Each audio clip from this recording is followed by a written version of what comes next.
Hello everyone, and welcome. I am Elena Stazhkova. I am a real estate professional specializing in luxury condominiums, and I focus entirely on working with investors, relocating families, and international clients across the Miami area. I have spent more than 10 years deeply involved in this specific market, and I assist my clients in English, Russian, and Spanish. Today, I am taking you inside a very interesting community in Sunny Isles Beach, St. Tropez on the Bay. St. Tropez is not the most expensive condo story in Sunny Isles Beach, and that is exactly why it is so compelling. I am going to break down everything you need to know about this complex, from the real carrying costs to the exact market dynamics, showing who actually owns these units and how long they truly sit on the market. Let me start with the property profile. St. Tropez consists of 3 residential towers located at 150, 200, and 250 Sunny Isles Boulevard. Developed back in 2009 by J. Milton and Associates, the complex holds roughly 280 residences, although public sources and listing portals sometimes show slight variations in that exact unit count. When I look at the typical active inventory here, I see primarily spacious 3-bedroom units, many of which range from 1,450 to 1,500 square feet. There are also some larger townhouse-style and penthouse-style residences appearing in the public record. The amenities here are excellent. Residents enjoy a pool, fitness center, spa, sauna, valet parking, concierge service, and retail convenience right on the ground floor along the Sunny Isles Boulevard corridor. However, the defining feature of St. Tropez is its location. It sits just west of Collins Avenue. This means it is not directly on the oceanfront, which is a highly strategic market position. You are about a 5-minute walk to the beach, close enough to enjoy the sand easily, but you are not paying the massive premium demanded by direct oceanfront towers across the street, like Jade Ocean, Jade Beach, Turnberry Ocean Colony, or the Trump Towers. You intentionally trade that direct oceanfront positioning for a lower entry point, larger practical layouts, and a highly convenient west of Collins lifestyle. For everyday living, the walk score at 150 Sunny Isles Boulevard is 72, with a transit score of 46. The city provides free community bus service, including the Orange Line and Blue Line routes, and Miami-Dade transit routes also serve the immediate area.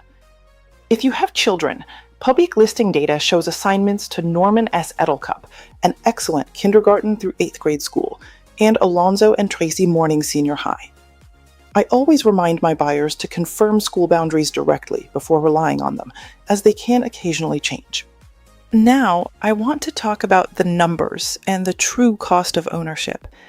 The math changes quickly from simply affording the purchase price to actually understanding the carrying costs. Publicly listed homeowners association fees range significantly, from $866 to $2,810 per month. However, when I look at the transaction-derived median monthly fee from 169 actual historical sales, that number rests at $1,384. These fees generally cover common areas, cable television, insurance, internet, maintenance, pools, sewer, security, trash, and water. Before you write an offer, I always insist on requesting the current budget, the reserve study, financial statements, and an estoppel package. Buying here is heavily reliant on thorough due diligence. So, who will your neighbors be? Out of 292 assessor records, only 17.1% carry a homestead exemption. This means fewer than 1 in 6 owners actually use their unit as a primary Florida residence. Over 51% of the ownership is held by entities such as limited liability companies, corporations, and trusts. While nearly 90% of mailing addresses trace back to Florida, 9% belong to out-of-state owners, largely from New York and New Jersey, and international ownership sits just under 2%. The practical meaning here is clear.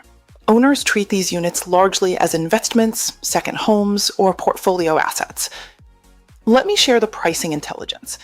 The median qualified sale price across the full history of St. Tropez is $765,000. Currently, there are 17 active listings, representing about 8.5% of the trackable stock. Active asking prices range from $735,000 to over $1,150,000, with a median asking price right now of $844,000. The average asking price per square foot is roughly $569. The most critical piece of data I share with my buyers is the market trajectory. Historically, more than 90% of closed sales here settle below the asking price. The median time from listing to contract is over 100 days. Some listings even sit for 200 or over 300 days. Right now, 33 listings, which is 11% of the entire assessor record base, are on their third relist or beyond. What does this mean for you? This is a market where buyers are not competing for scarce units. Patience has tremendous value here. I use these high inventory levels and long days on the market to negotiate aggressively on your behalf, focusing purely on data rather than urgency. If you are thinking about buying, selling, or investing in St. Tropez or any other community in Sunny Isles Beach, reach out to me directly using the contact information in the description. I work closely with Big Data Realty, a data-driven brokerage covering South Florida and the Bay Area. I am ready to help you with all your real estate needs. Also, tell me in the comments which South Florida building you want me to analyze next, and I will put it in the queue. Thank you for watching. At Big Data Realty, the philosophy is simple, and I apply it to every single deal. I run the numbers, you make the call. See you next time.